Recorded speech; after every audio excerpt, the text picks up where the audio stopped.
ഇനി ഞാൻ കാണിച്ചു തരാം യഥാർത്ഥ റേസിംഗ് എങ്ങനെയായിരിക്കും. പോവുക. 13 കുപ്പിയുടെ അടപ്പ് തുറന്നു. ഇവൻ നമ്മളെക്കാട്ടിലും കൂടുതൽ ക്യാപ്സ് ഓപ്പൺ ആക്കിയല്ലോ. അതെ, 3 ക്യാപ്സ് അധികം ഓപ്പൺ ചെയ്തു.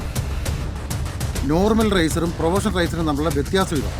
ഇപ്പൊ നിങ്ങൾ തുല്യ സംഖ്യ വരുത്തിയാ ഓക്കെ, അല്ലെങ്കിൽ ഗെയിമിൽ നിന്ന് ഔട്ടാവും.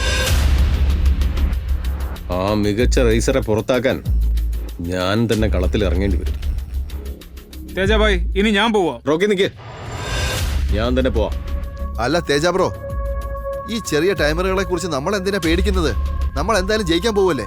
റോണി, ഞാൻ ഈ ഗെയിമിലോട്ട് ഇറങ്ങിയാൽ ദൈവത്തിന് പോലും അവരെ രക്ഷിക്കാൻ പറ്റില്ല. അവരുടെ കാലന്റെ മറ്റൊരു പേരാണ് തേജ.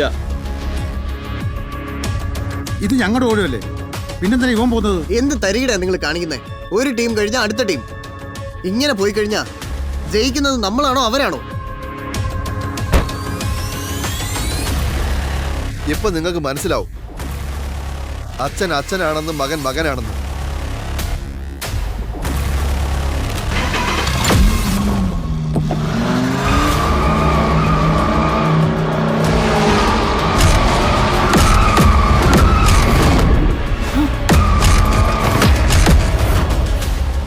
എന്ത് ഡേഞ്ചറസ് ആയിട്ടാ കളിക്കുന്നേ.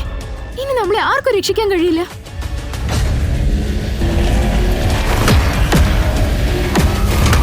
അവൻ ഇതിനോടൊക്കെ 23 ബോട്ടിലിന്റെ ക്യാപ്പ് ഓപ്പൺ ചെയ്തു. ഇതാണ് ഒരു പ്രൊഫഷണൽ റേസറും ഞങ്ങൾ തമ്മിലുള്ള വ്യത്യാസം. ഒറ്റ നീക്കത്തിൽ അവൻ കളിമുത്തം മാറ്റിമറിച്ചു. ഇപ്പൊ എല്ലാം കഴിഞ്ഞു. ഒരു കാര്യം ഉറപ്പാണ് തേജ ബ്രോ, അടുത്ത റേസിൽ നമ്മൾ ജയിക്കുന്നതോടുകൂടി ഒരാളുടെയും അച്ഛന് പോലും തടയാൻ കഴിയില്ല. തേജ, തേജ, ഈ തേജ തന്നെയാണോ അത്? നാഷണൽ ചാമ്പ്യൻഷിപ്പിൽ 28 റാങ്ക് നേടിയ ആള്. 28 റാങ്ക് നാഷണൽ ചാമ്പ്യൻഷിപ്പിലോ? അസംബന്ധം പറയുന്നത് നിങ്ങൾ നിർത്തുക. നിങ്ങൾ തമാശ നിർത്തി ഓരോരുത്തരായി മുന്നോട്ട് വരിക. തോറ്റാൽ നിങ്ങൾ എല്ലാവരും കൂടെ സ്ഥലം കാലിയാക്കിക്കൊള്ളണം. സത്യം പറ ലക്ഷ്യ, നിനക്ക് എത്ര ബോട്ടിൽ ഓപ്പൺ ചെയ്യാൻ പറ്റും? ഞാൻ അത് ഏകദേശം 2-3. 2-3? നമുക്ക് ജയിക്കാൻ വേണ്ടി 28 കുപ്പികളുടെ അടപ്പ് തുറക്കേണ്ടതായിട്ടുണ്ട്.